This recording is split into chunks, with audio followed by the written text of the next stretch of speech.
Hello and welcome to the Fuel, Run, Recover podcast, where we are now in our third season of helping everyday runners fuel better, run smarter, and recover faster so you can reach your full performance potential. I'm your host, Stephanie Natchuk, dietitian, running coach, twin mom, and fellow runner too. As the owner of Stephanie Natchuk Performance Nutrition, I've spent over a decade helping runners learn to fuel their bodies better, unlock their best running performances, and establish healthier relationships with food and exercise.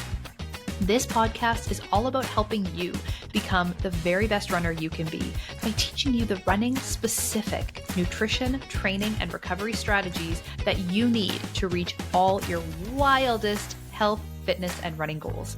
If you're ready to reconnect with your love of running, join me each week as I share my best advice, interview guest experts, and talk to everyday runners who are conquering their goals by tapping into the power of performance nutrition, with a side of some myth busting too. And if you're looking for even more tips, resources, and strategies for runners, you can find me on Instagram at Steph the Runner's Dietitian or by visiting www.stephanienatchuk.com. All right, let's dive into today's episode.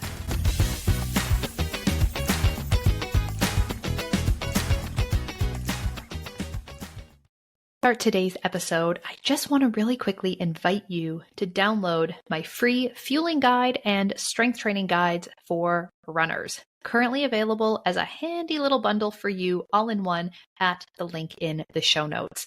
So just to give you more information, in this free fueling guide, you're going to find my top fueling tips for runners. As well, in there, I've put together some meal ideas and even a couple of recipes for your pre and post run fuel. We've also got some suggestions for what to fuel with during your run to make sure that you just have the best overall performance possible. If you've really been struggling to understand what to eat, when, where to start when it comes to supporting your running with better nutrition, this guide is here to help you kickstart your running journey. The other guide that I mentioned is my strength training guide for runners. We know that runners are notoriously bad at consistently getting their strength training in. So this guide includes both a PDF resource, it's got some tips, some guidelines, as well as a link to my series on YouTube where I walk you through all the exercises in this program, giving you some suggestions on proper form, how to modify if needed, how to progress things if needed. This is a really great beginner's guide to strength training for runners who want an effective but efficient full body workout that is going to support the key muscles and movements you need to run stronger and help stay injury free. So once again, both of these guides are available as a handy little bundle. So you just click on the link in the show notes, enter your email address once, and both of the free guides are going to get sent to your inbox right away. I really hope that you find these guides helpful and that they support you and your running goals in the most effective way possible. So without further ado, let's get into today's episode. Hello, and let's get started with this week's Q&A episode, which I am really excited to bring you. Of course, as always, we have your listener questions that you guys have been submitting over the last couple of weeks, and I chose some for this episode that I think are going to be interesting to answer and probably questions that a lot of you share. So let's get right into it. Our first question is it normal to see an increase in sweat rates after taking a sodium pill when running, and is this normal? And this was a really interesting question that I have not received before or not heard of before. Basically, does actually taking a salt tablet, taking a salt pill, increase the amount that you sweat? And of course, is this normal? So no, this is not something that we would typically see happen or expect to happen, and may not be truly happening. It just, the timing might sort of coincide or kind of be a coincidence that you notice this. But what does determine our sweat rate, right? Like why do we sweat the amount that we do? Why do we sweat more on some days versus other days? Like, what are the different things that impact our sweat losses and our sweat rates? And there's a number of different factors and different variables. Of course, one of them being the intensity of our workout. But almost even more important than that is going to be the environment that we're exercising in. And this is going to include everything like heat, humidity, wind speed, how sunny or cloudy it is, and then, of course, exercise duration and our body size. There's a number of different things that all play a role in how much we might sweat day to day. And some of these things we know, right? When it's hot outside, we're going to sweat more. But humidity and wind speed are also going to be really important here because those are going to also determine how much or how effectively and efficiently we are able to dissipate and get rid of the heat that we need to in order to keep our body in homeostasis and keep our internal temperature regulated. When we sweat, the reason we sweat is because we are having to get rid of excess heat that our body is producing.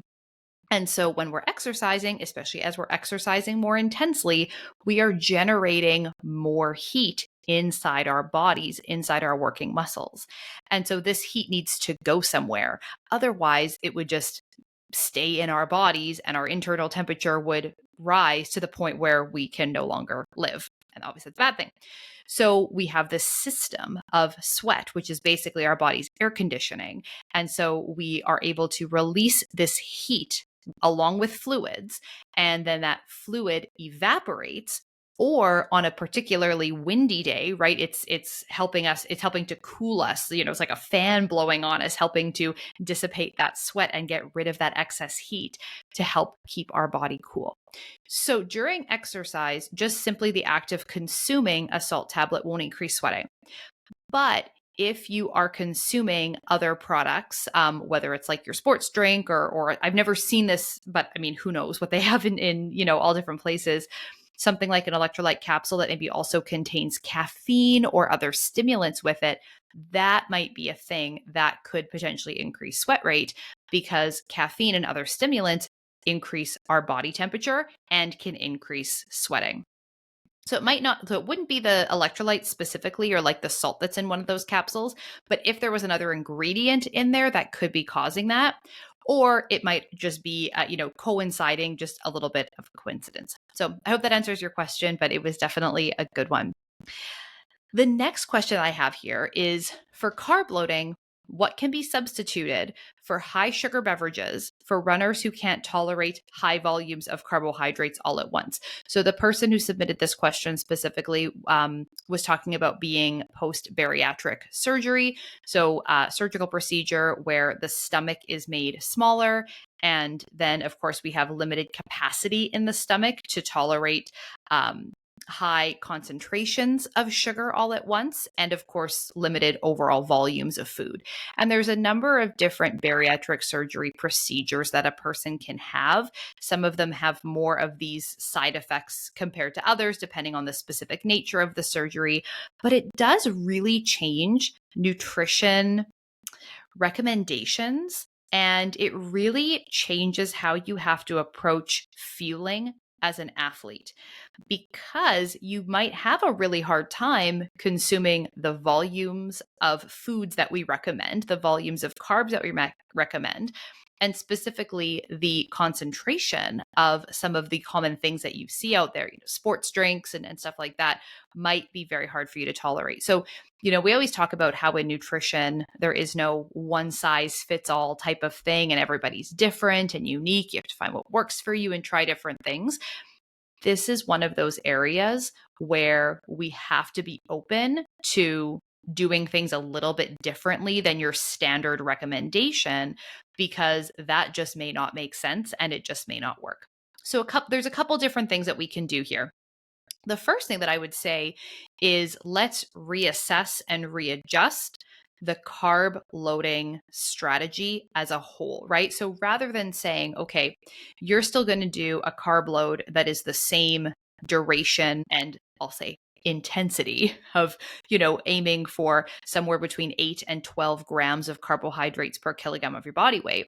Perhaps instead, we want to do a slower, gentler approach to carb loading, where maybe we're going to do a little bit of a longer carb load. So maybe we're going to space it out to like 3 or 4 days, but our target is going to be maybe half of that amount. So like 5 or 6 grams of carbs per kilogram of our body weight per day, right? So now we're not trying to overload our system and overload our body with as much carbohydrate as quickly as possible and having to take in a lot of these more concentrated high sugar beverages to hit that number. But instead, let's just change the expectation and change the approach and do a little bit of a gentler, longer strategy when it comes to carb loading.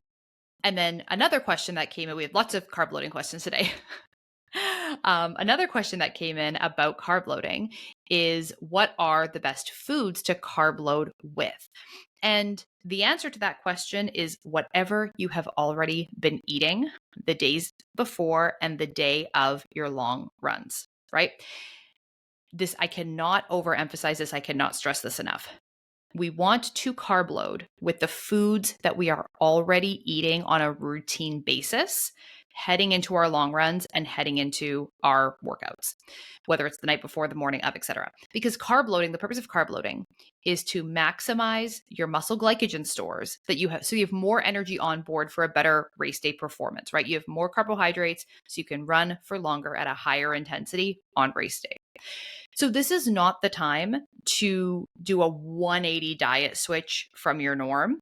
Start trying a bunch of new things, throwing all these new foods in there that are completely different from your normal runner's diet, right? Because you don't just wake up one day and decide, I'm going to run a marathon this weekend. At least you should not do that, right? If you have done that, I don't recommend doing that. Please don't do that. Please train for your races, right? At least, we need months and months of training.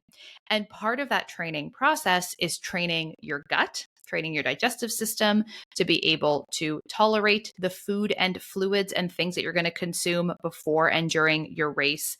But also, you need carbohydrates to train with. So we don't want to be eating low carb, low carb, low carb, low carb, like for all the weeks and months of our training cycle.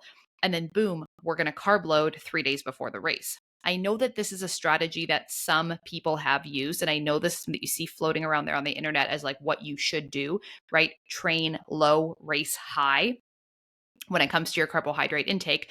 But I don't recommend that because you need weeks of training your gut to be able to tolerate having all of that food on board, having the ability to rapidly digest carbohydrates and take in carbohydrates during a run, being able to tolerate the amount of fiber that can come along with carb loading. Even if you're trying to keep fiber to a relative minimum, like you're, trying to be mindful of your fiber intake to avoid GI issues, you're still going to get a lot more fiber in than if you were on a very low carb diet, right? Just by the nature of the foods that you're choosing.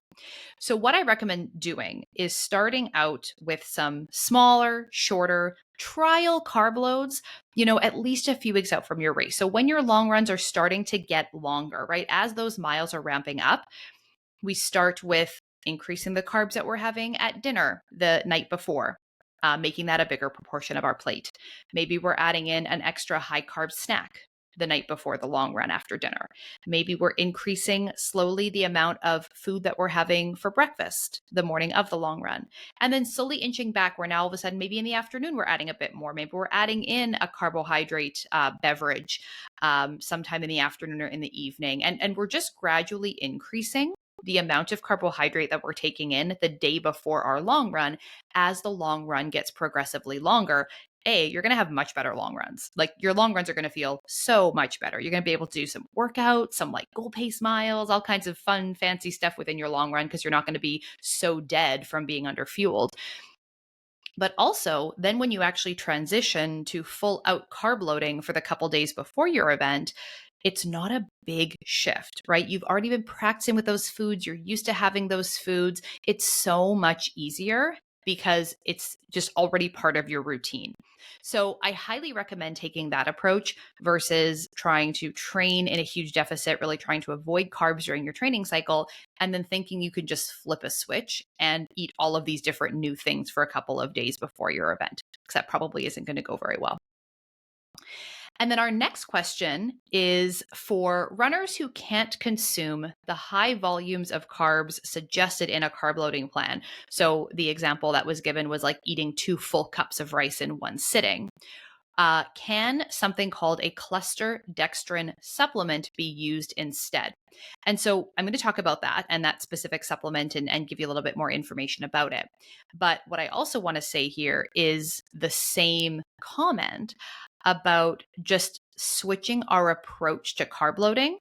If this, having to sit down and eat this big volume food all at once is not going to work for us for whatever reason, then yes, right, we find another way. So there's rarely a situation where somebody would say to me, oh, if I can't do this, can I do this? If it gets us to the same goal, right? Gets us to the same result.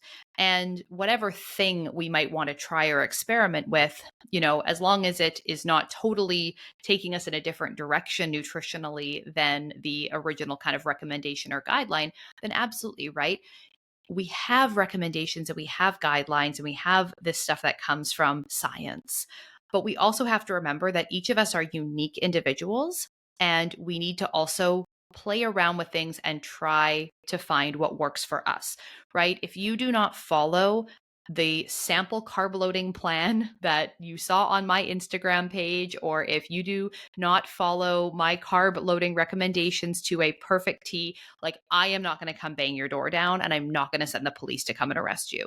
What I want for runners is to feel knowledgeable and confident and comfortable in their understanding of nutrition and running to the point where you can make decisions and comfortable, confident decisions. So this isn't about, I need a plan that I just sort of blindly follow and I don't know what to do if I can't follow the plan.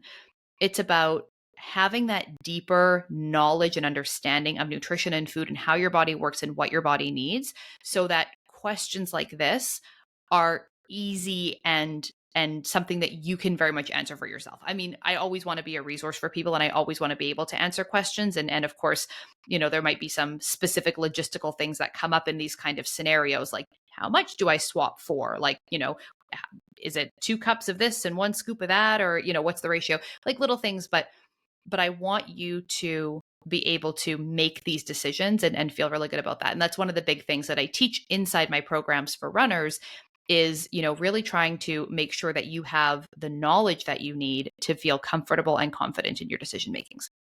Okay, so all that to say, I went a little bit of a tangent there. So what is cluster dextrin? Because this is a product, a supplement that a lot of people probably aren't familiar with. And what's interesting is that as much marketing and advertising as you see for it on different websites, I don't find that it's something that I see a lot of people using. Like I certainly don't have a lot of people that are like utilizing this, despite some of the marketing. It's like, oh, this is the best thing since sliced bread. So cluster dextrin, also known as HBCD, which is highly branched cyclic dextrin. And I will get to why it is called that. We will understand why it is called that right away here. So this is a new-ish form of carbohydrate. It has been around, like 10, 15 years at this point. But it's utilized in some different sport nutrition products. You'll see it available like as a supplement that you can buy. It comes in a bag, you take a scoop, kind of like a protein powder, but this is a carbohydrate product. So it specifically is created via a molecule of starch, is exposed to some different enzymes that break the starch down. And then in a second step, it causes them to form and create bonds that make this like cyclical structure. So we take the starch molecules, we break them down into all these little tiny branches, and then we rebond them together and it makes a little like circle thing. So the name, highly branched cyclic dextrin. And one of the research studies that I was reading when I was, putting together this episode happened to mention that the formulation for it is not super dissimilar from our muscle glycogen, which I thought was really interesting.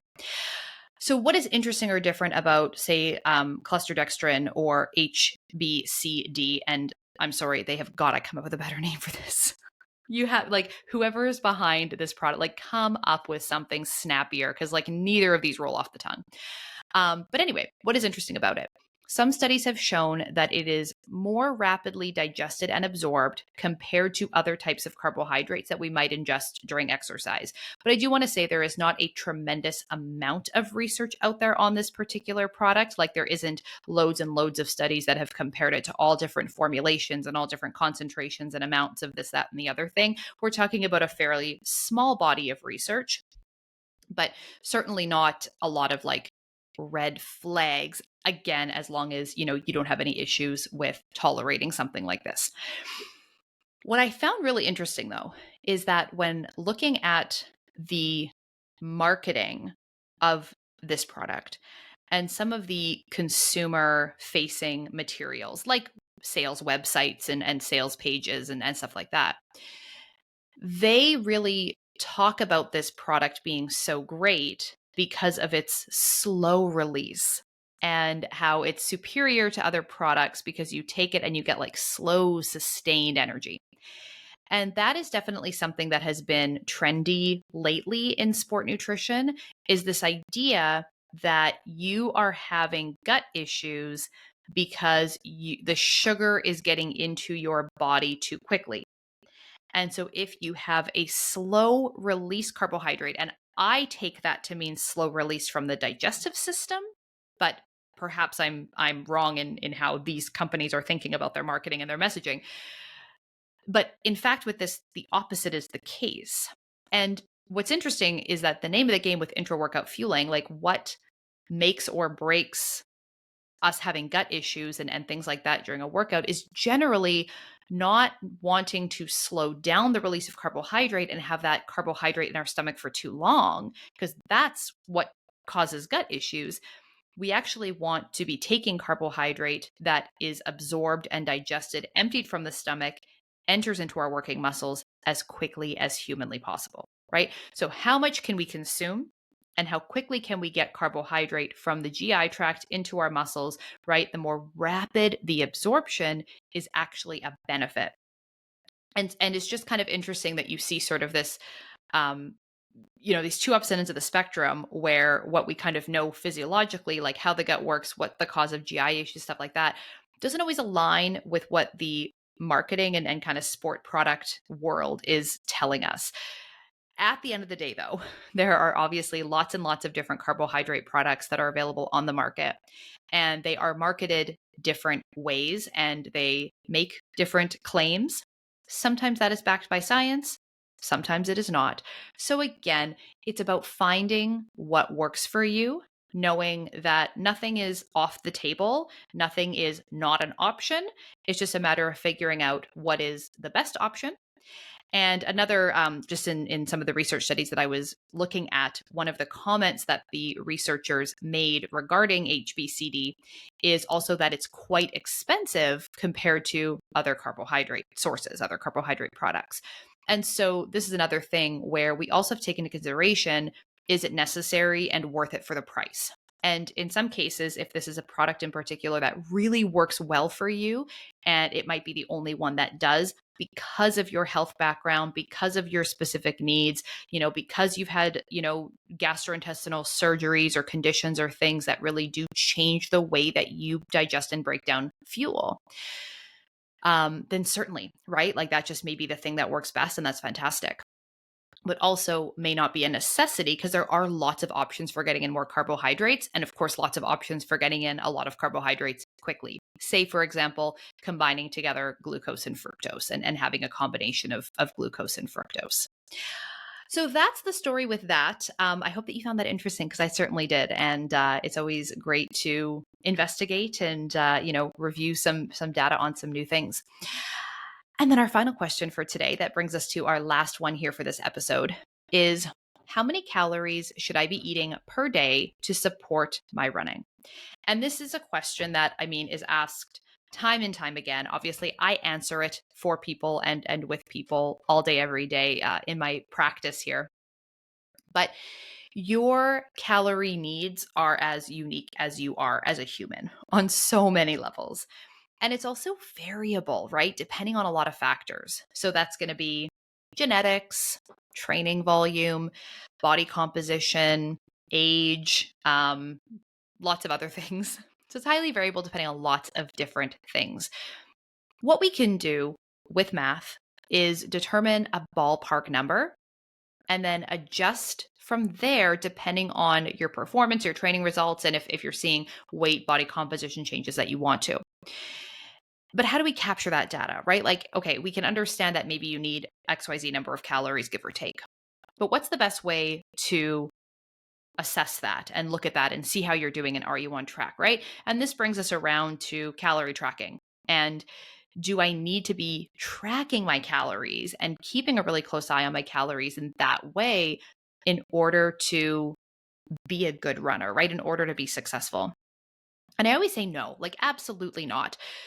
I do think that there's a time and a place where tracking your calories and understanding your calories and being aware of calories is beneficial. Again, my whole thing, the reason I do what I do and the reason that I work with runners the way that I do and everything about the way that I've set up my business here is I want to help runners become more educated. There's so much garbage out there on the internet. And with the rise of a lot of AI generated content and stuff that you're seeing, it becomes even murkier because the stuff that you're seeing might not even be a real human being's words or thoughts or opinions, right? It might be something that a computer just sort of spit out. And I don't know, maybe a human can be wronger than a computer. I have no idea. But that's another conversation for another day. But I have found that, with the increase in content output, right? The increasing number of places that we're exposed to nutrition information and nutrition opinions, stuff like that, it has become murkier. So my goal really, truly is to help people become more educated, have a deeper understanding of nutrition, of their needs, of how to bring all of these things together. And sometimes looking at calories is a great way to do that.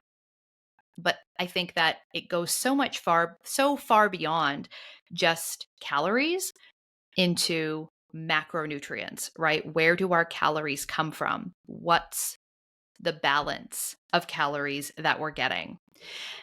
So it's important to understand not just calories and macronutrients and the balance between the carbs, fat, and protein that you're getting in, but also your micronutrient intake, right? Like, are you getting enough vitamins and minerals to also support your health, your recovery, your running, and all of those other things? So I do think there's a value in doing a little bit of tracking and having that dietary analysis available and having those tools to look really closely at your nutrition. But we also have to understand that that is a lot of work. It takes a lot of time, and it's not necessarily a long-term solution or the long-term solution that a lot of runners are looking for. So instead, what we want to understand is, how do we zoom out, take a more simplified approach to eating and nutrition as runners, and make sure that we can consistently get what we need without having to put every single thing into our calorie tracking app, right? Because it's just too labor intensive for it to be something that we need to be doing long term. So again, this is another thing that I really want runners to understand, and I teach inside my program, the Fuel Train Recover Club, is, how do we maybe start with a little bit of tracking and doing that deep dive on your dietary analysis, but then where do we go from there, right? How do we transition to what your plate should look like depending on your training needs? What does your meal timing schedule need to look like based on your training demands? And all of those other things that, again, just make it easier for you long term to understand your specific needs and how to adjust your fueling for all the different training volumes that we might go through over the course of a year, right? People often feel stuck because they don't know what to do, right? It's either calorie tracking or it's eating whatever I want, whenever I want. I have nothing in between. And so inside the Fuel Recover Club, we teach you what is that in between, right? And what can we do to kind of bridge that gap and make it really simple to eat well and feel yourself well as a runner. So that is it for this week's Q&A episode. I really hope that you found it helpful, and I hope that it answered some of the questions that you might have had about training and nutrition and, how to approach carb loading as we get into fall race season. It's coming up really fast. I've got, people starting. I know Sydney's only a few weeks, or maybe when you listen to this episode, it'll be just a few days away at this point, right through until I run my next marathon at New York City on November 2nd. So we're getting into the swing of fall marathon season, which is really exciting. And I, would love to help you if you are currently getting ready for a race and you're looking for help with your nutrition, guidance with your nutrition, a running plan, and access to a coach who is going to be there for you when you need it to answer your questions, give you the support. But of course, for a fantastic price, then I would love to invite you to come and check out the Fuel Train Recover Club. I have opened up a couple of new spots inside the clubs. I've increased the number of athletes that I'll be able to support this fall inside the club. And I would love for you to grab one of those spots before they're gone. And so you can get all of the details about the club, what's included, and even check out a little preview video that I put together. So I take you on a little deep dive around the program and all the different tools and things that are included. Lots of really great stuff to totally personalize and customize your experience in there. So you can check that out. The link is in the show notes. And of course, if you have any questions, want to know if it's a good fit for you, you can drop me an email, info@stephanienatchuk.com. All right, that is it for this week's episode. I want to thank you so much for tuning in. Hope you enjoyed it, and we will catch you back here next week. Bye for now.